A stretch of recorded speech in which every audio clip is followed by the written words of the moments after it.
तो आज का टॉपिक है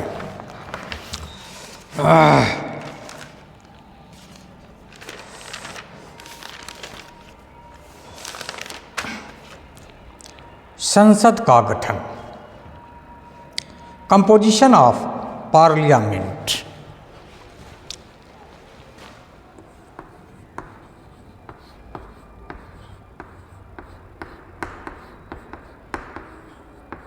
जिशन ऑफ पार्लियामेंट।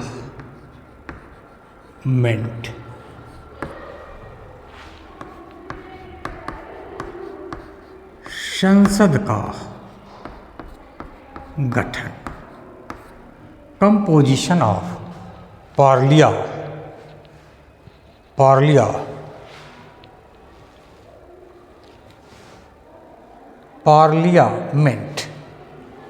LIAMENT parliament.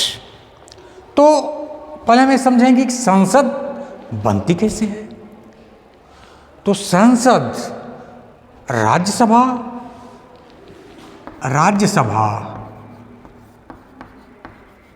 सभा, लोकसभा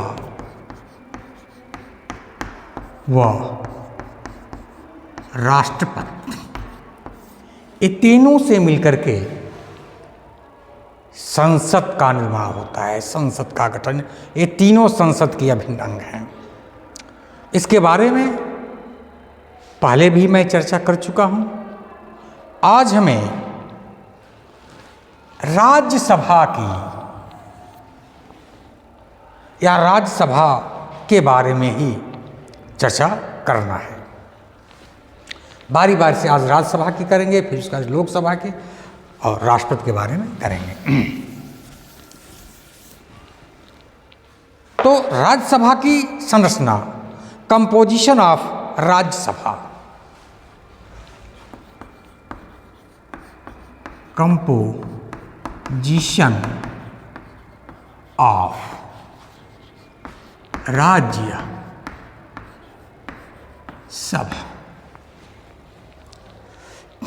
राज्यसभा की संरचना।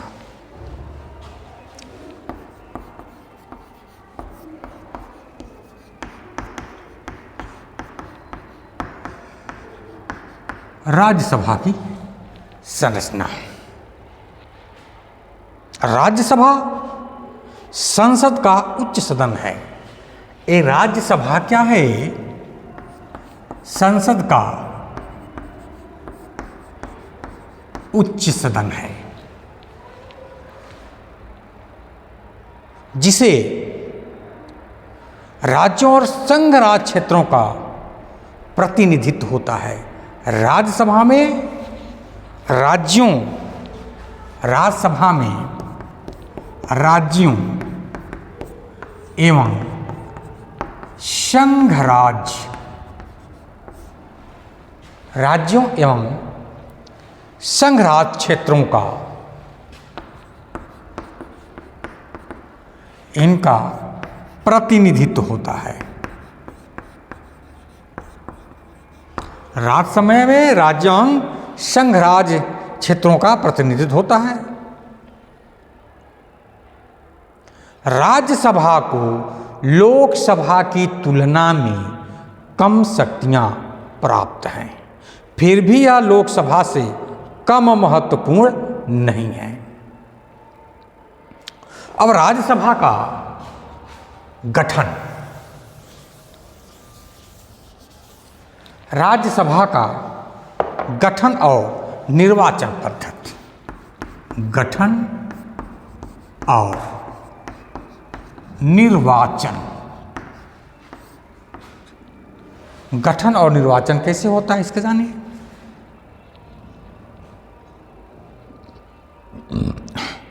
राज्यसभा के गठन के बारे में प्रावधान भारतीय संविधान के अनुच्छेद 80 में किया गया है। राज्यसभा के गठन के बारे में प्रावधान भारतीय संविधान के अनुच्छेद 80, भारतीय संविधान का अनुच्छेद 80 राज्यसभा के गठन के बारे में बताता है।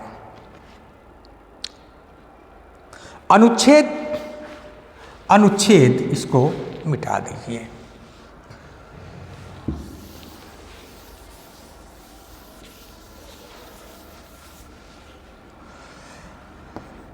राज्य सभा का गठन।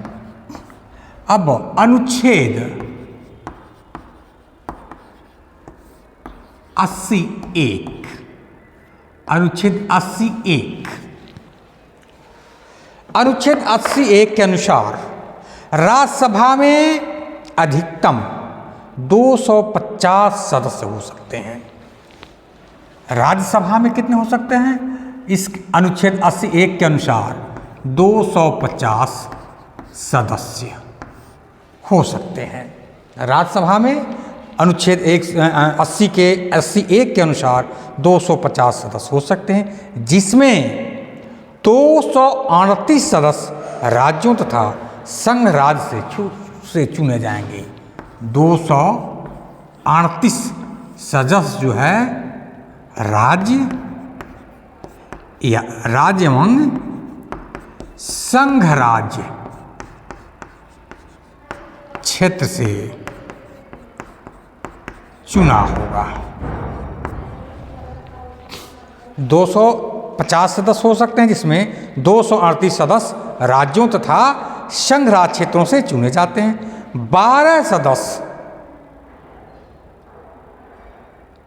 12 सदस्यों का राष्ट्रपति मनोनयन करता है। 12 सदस्य का जो है मनोनयन होता है।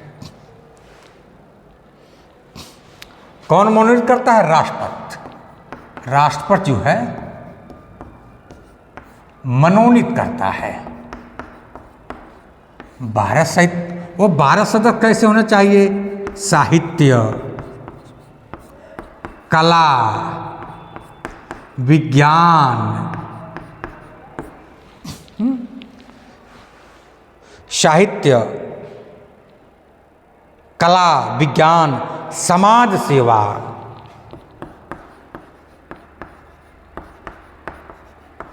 साहित्य, कला, विज्ञान, समाज सेवा में जिसमें अनुभव हो, ज्ञान हो। ठीक है? साहित्य, कला, समाज सेवा, विज्ञान में जिनका विशेष ज्ञान हो या अनुभव हो। अनुच्छेद 83 एक कहता है मनोनयन के बारे में। अनुच्छेद 83 12 व्यक्तियों के मनोनयन के बारे में बताता है। और 12 व्यक्ति कैसे होने चाहिए? जो साहित्य, कला, विज्ञान और समाज के क्षेत्र में विशेष ज्ञान रखते हो। राज्यों तथा संघ राज्य क्षेत्रों के 238 प्रतिनिधियों का चुनाव जनता द्वारा अप्रत्यक्ष रूप से होता है। ये जो 238 सदस्यों का राज्य एवं संघ राज्य क्षेत्र से जो जिनका चुनाव होता है, वह जनता द्वारा अप्रत्यक्ष रूप से एकल संक्रमणी मत प्रणाली द्वारा होता है। इनका चुनाव अप्रत्यक्ष रूप से एकल संक्रमणीय मत प्रणाली, एकल संक्रमणीय मत प्रणाली द्वारा आनुपातिक प्रतिनिधित्व की पद्धति के अनुसार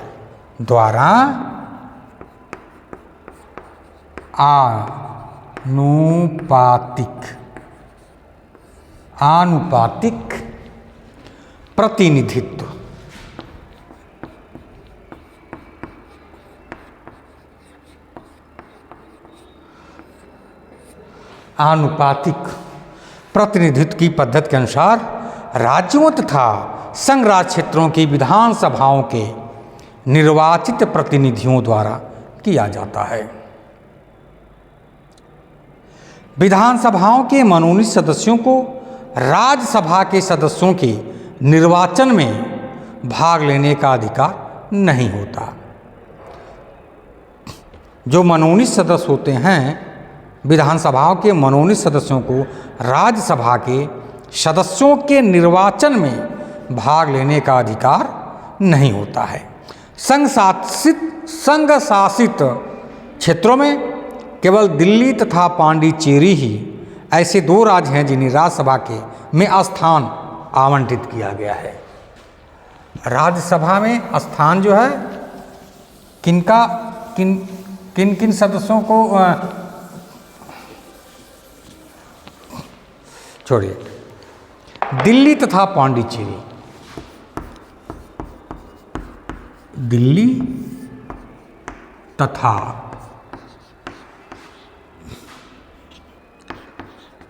पांडिचेरी,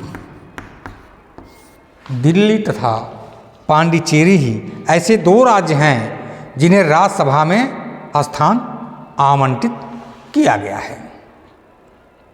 दिल्ली से 3 तथा पांडिचेरी से 1 राज्य, ये दिल्ली से 3 और पांडिचेरी से 1 राज्यसभा के सदस्य का चुनाव होता है।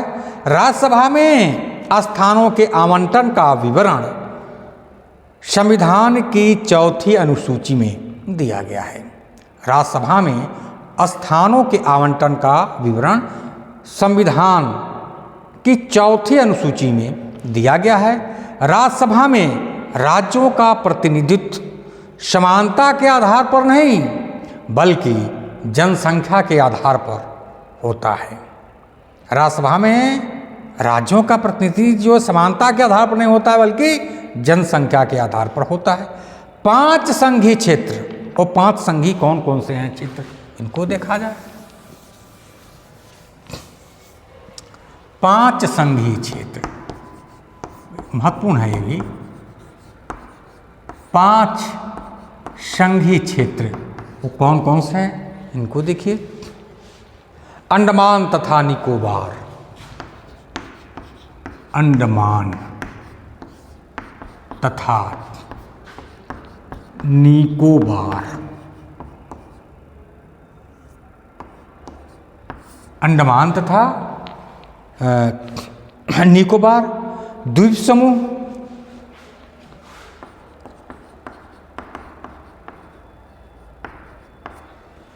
दूसरा है अंडमान तथा निकोबार द्वीप समूह, दमन एवं दीव,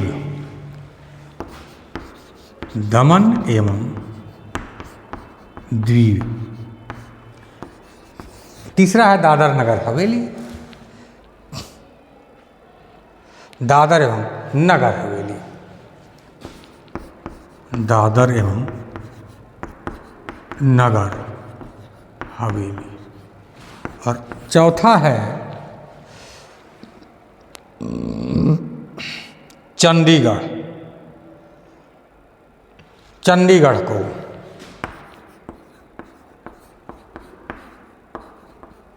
चंडीगढ़ को तो कौन कौन से हो गए, अंडमान निकोबार, दमन एवं दीव, लक्षद्वीप, यहाँ लक्षद्वीप, हाँ, 5वां है लक्षद्वीप, लक्षद्वीप। तो अंडमान तथा निकोबार द्वीप समूह, दमन एवं दीव, दमन एवं दीव, लक्षद्वीप, दादर एवं नगर हवेली तथा चंडीगढ़ को राज्यसभा में कोई भी प्रतिनिधित्व प्राप्त नहीं है। ये जो 5 संघीय क्षेत्र जो हैं इसको राज्यसभा में प्रतिनिधित्व प्राप्त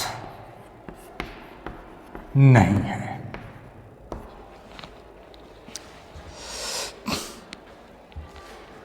संसद द्वारा राज्यसभा की रचना पद्धति में वर्ष 2003 से 2 महत्वपूर्ण परिवर्तन किए गए हैं।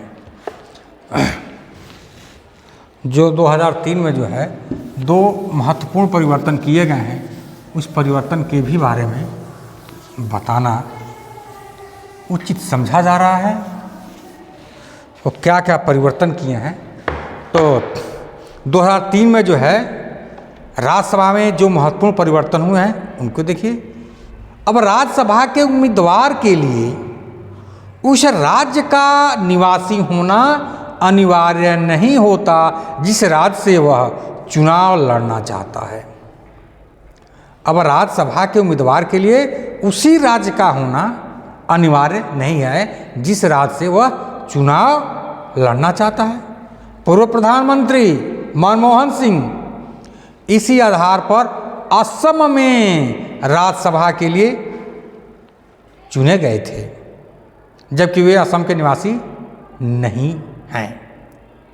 अब राज्यसभा के चुनाव में गुप्त मतदान के स्थान पर खुली मतदान व्यवस्था होगी।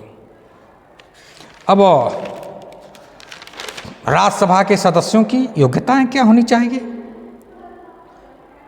राज्यसभा के सदस्यों की योग्यताएं भी लोकसभा के समान ही है। दोनों में अंतर सिर्फ उम्र के बारे में है। देखिए, राज्यसभा की सदस्यताएं भी लोकसभा के ही समान है, लेकिन अंतर सिर्फ क्या है? उम्र के बारे में है। जहां लोकसभा की सत्ता के लिए न्यूनतम आयु 25 वर्ष है, तो वहीं राज्यसभा की सत्ता के लिए न्यूनतम आयु 30 वर्ष है। राज्यसभा के लिए आयु 30 वर्ष है, ठीक है, और लोकसभा के लिए 25 वर्ष। लोकसभा के लिए 25 वर्ष। अब राज्यसभा का कार्यकाल कितना होता है? राज्यसभा का कार्यकाल अनुच्छेद 83(1) के अनुसार, अनुच्छेद 83(1) के अनुसार राज्यसभा एक अस्थाई सदन है। इसको राज्यसभा का कार्यकाल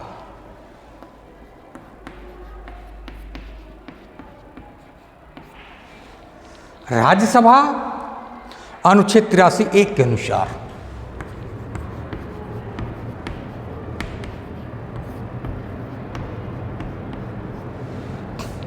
अनुच्छेद 83(1) के अनुसार राज्यसभा क्या है? एक अस्थाई सदन है।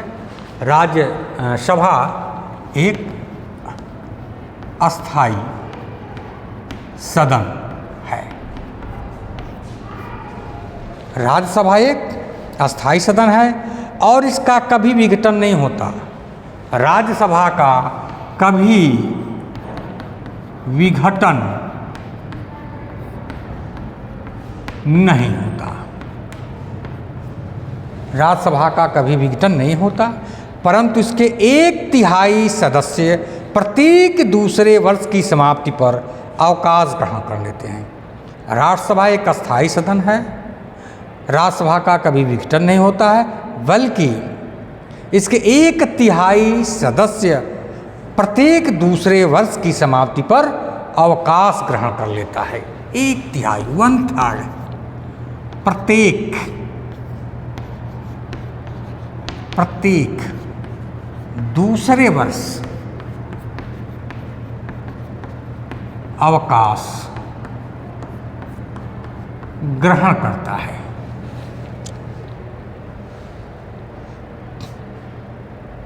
इस प्रकार राज्यसभा के प्रत्येक सदस्य का कार्यकाल 6 वर्ष निर्धारित है। प्रत्येक सदस्य का कार्यकाल जो है 6 वर्ष निर्धारित है।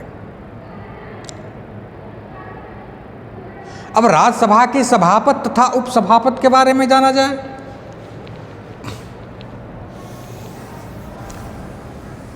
राज्यसभा के सभापति व उप सभापति। तो राज्यसभा की सभापति कौन होता है? भारत का उपराष्ट्रपति राज्यसभा का पदेन सभापति होता है। उपराष्ट्रपति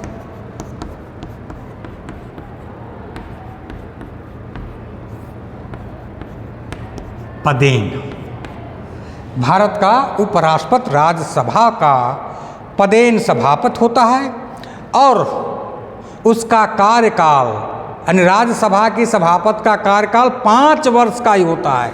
इसका कार्यकाल जो है 5 वर्ष होता है। राज्यसभा के सभापति का कार्यकाल 5 वर्ष का ही होता है। क्योंकि उपराष्ट्रपति का भी कार्यकाल 5 वर्ष होता है, इसलिए राज्यसभा के सभापति का कार्यकाल जो है 5 वर्ष होता है। अपने सदस्यों में से किसी एक को राज्यसभा 6 वर्ष के लिए उपसभापति के रूप में निर्वाचित करती है। अब उपसभापति क्या है? उपसभापति का चुनाव राज्यसभा के सदस्यों के द्वारा होता है और 6 वर्ष के लिए होता है। 6 वर्ष के लिए, क्योंकि अपने ही सदस्यों में से चुनाव करते हैं उपसभापति का, इसलिए इनका कार्यकाल 6 वर्ष का होता है। जब राज्यसभा के सभापति का पद रिक्त हो या उपराष्ट्रपति राष्ट्रपति के रूप में कार्य कर रहा हो, तब उपसभापति सभापति के रूप में कार्य करता है। अनुच्छेद 91। अनुच्छेद 91। जब उपराष्ट्रपति राष्ट्रपति के रूप में कार्य करता है, उस समय जब राज्यसभा के सभापति का पद रिक्त हो या उपराष्ट्रपति राष्ट्रपति के रूप में कार्य कर रहा हो, तब उपसभापति सभापति के रूप में कार्य करता है। अनुच्छेद 51 के अनुसार जब उपसभापति का पद भी रिक्त हो तो राज्यसभा का ऐसा सदस्य सभापति के रूप में कार्य करेगा जिसे राष्ट्रपति इस हेतु नियुक्त करे। अनुच्छेद 91। अनुच्छेद 91 क्या कहता है? अनुच्छेद 91 के अनुसार जब उपसभापति का पद भी रिक्त हो, सभापति का भी रिक्त हो, उपसभापति का भी रिक्त हो, तो ऐसे स्थिति में राज्यसभा का ऐसा सदस्य सभापति के रूप में कार्य करेगा जिसे राष्ट्रपति इस पद हेतु नियुक्त करे। अब सभापति एवं उपसभापति की पदच्युत। जब राज्यसभा के उपसभापति का पद धारण करने वाला व्यक्ति राज्यसभा का सदस्य नहीं रह जाता, तो उसे उपसभापति का पद खाली करना पड़ेगा। जब राज्यसभा के उपसभापति का पद धारण करने वाला व्यक्ति राज्यसभा का सदस्य नहीं रहेगा, तो उस समय उपसभापति का पद उसे खाली करना पड़ेगा। उपसभापति किसी भी समय सभापति को संबोधित अपने हस्ताक्षर युक्त लेख द्वारा अपने पद से त्याग पत्र भी दे सकता है।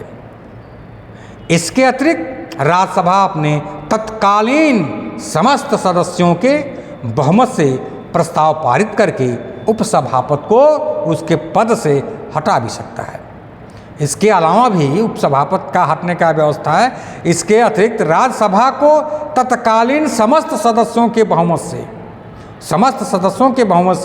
प्रस्ताव पारित करके उपसभापति को उसके पद से हटा भी सकता है। इसी प्रक्रिया द्वारा राज्यसभा अपने सभापति अर्थात उपराष्ट्रपति को भी उसके पद से हटा सकता है। अनुच्छेद 95 के अनुसार जब राज्यसभा की किसी बैठक में उपराष्ट्रपति को उसके पद से हटाने की कोई कार्यवाही विचाराधीन हो, तब उपराष्ट्रपति उस सभा की अध्यक्षता नहीं करेगा। अनुच्छेद 95 कहता है अनुच्छेद